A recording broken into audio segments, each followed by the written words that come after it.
bridge is about a mile upstream of the parish of Rotherhithe, which is famous for a number of things. From the top of the church tower at Rotherhithe, you can see for miles around, up towards Tower Bridge and downstream towards Greenwich.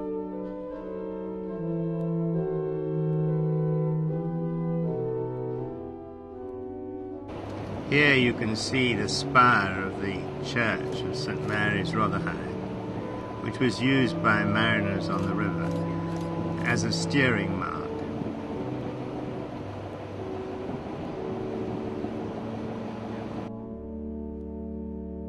Just a few hundred yards up the river is a gap in the buildings which came about because the rivermen protested that they had to be able to see the church clock.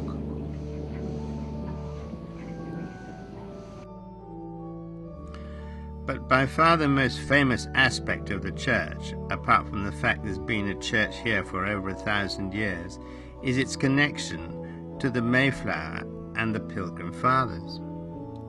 Captain Christopher Jones, captain and part owner of the Mayflower, set sail from here on his historic journey to the New World via Plymouth, where he picked up the Pilgrim Fathers. He returned here after this epic journey and was laid to rest at the end of his life in the churchyard, alongside the many other mariners who came from Rotherhithe. Even Gulliver returned here to Mrs. Gulliver at the end of his travels.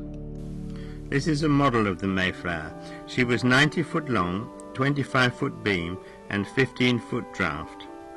She was owned by the New England Company and part owned by Captain Christopher Jones.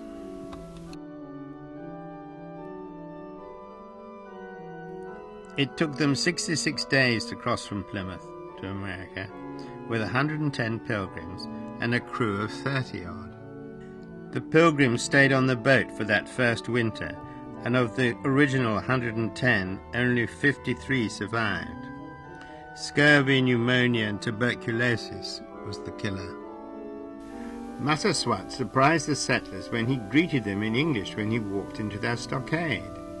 It was he who taught them how to catch the local turkeys and forage in the woods.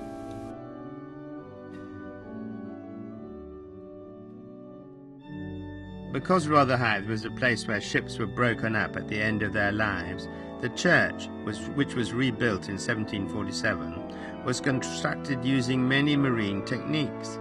The pillars are made up of old masts covered with brick and plaster.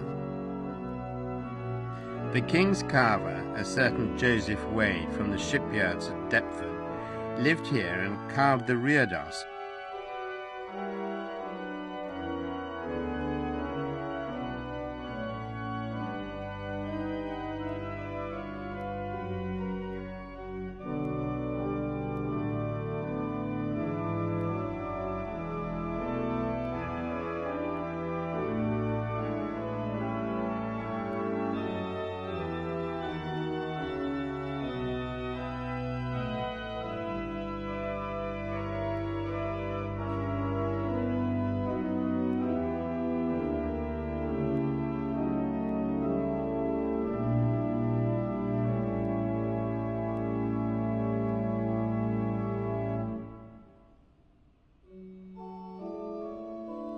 Germans from Munich created this stained glass window in the 18th century and destroyed most of it with a bomb in the war.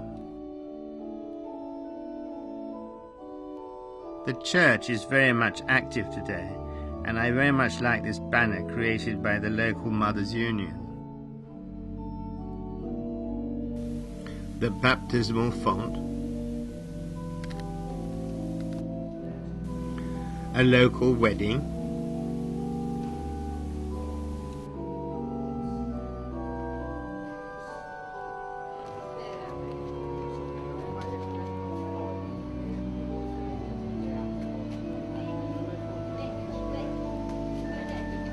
on the 9th of August, 1783, the East Indiaman Antelope founded on the island of Kurura, called Palau today in the South Pacific.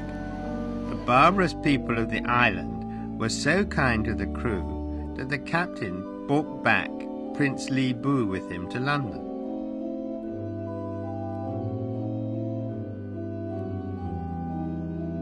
Poor Prince Li Bu died soon after his arrival of pneumonia and is buried in the church.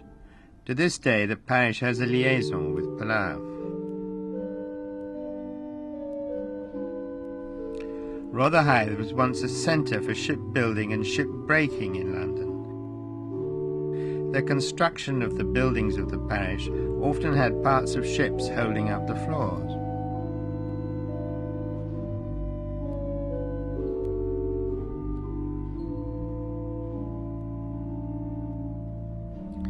Here is HMS Queen being broken up on the foreshore at Rotherhithe.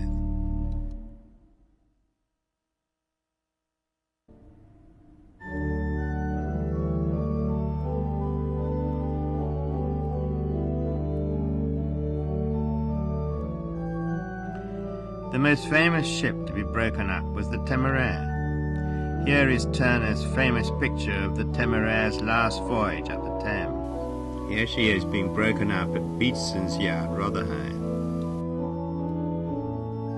These two chairs in the church were made from the timbers of the Temeraire, as perhaps were the hammerheads in the library next door. Here's a mast holding up the floor above, right next to the copying machine. Even the roof of the church is constructed like an upturned boat.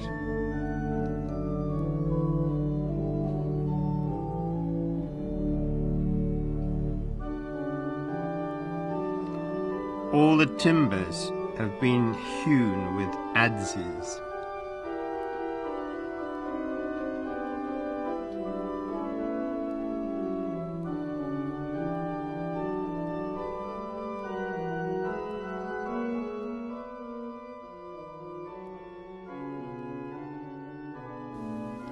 The wealthy sea captains of the parish of Rotherhithe founded the Amicable School for 8 children of seamen.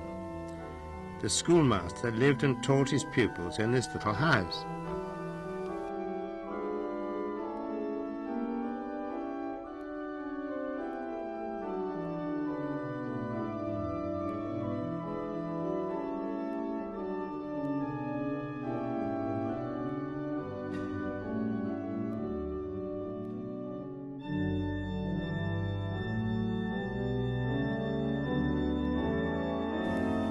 One of the treasures of St. Mary's is the magnificent Byfield organ built for the church in 1764. The music that's being played is the Andante by Mendelssohn.